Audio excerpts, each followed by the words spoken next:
ఈ సర్వేని సైంటిఫిక్ గా జరుగుతుంది అని హర్షిస్తున్నారు. మనస్ఫూర్తిగా రాష్ట్ర ప్రభుత్వ పక్షాన వారందరికీ కృతజ్ఞతలు కూడా తెలియజేస్తున్నాను. వీటితో పాటు ఎలానైతే హర్షిస్తున్నారో మేధావులు, అనేక కుల సంఘాలు, విద్యావేత్తలు వారి వారి సూచనలు ఇస్తూ సక్రమైన మార్గంలో రైట్ వేలో ఈ సర్వే జరుగుతుంది అనే దానికి కౌంటర్గా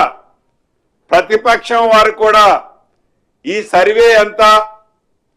ఒక బోగస్, ఈ సర్వే మీ ఆస్తుల్ని దోచుకోవడానికనో ఇతరత్రో అని రాజకీయ లబ్ధి కోసం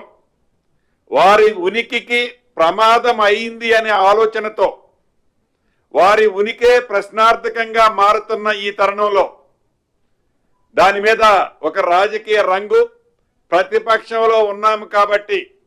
ఏదైనా విమర్శించవచ్చు, ఏది విమర్శించినా చెల్లుబాటు అవుతుంది అనే విధంగా దాన్ని కూడా తప్పు పడుతూ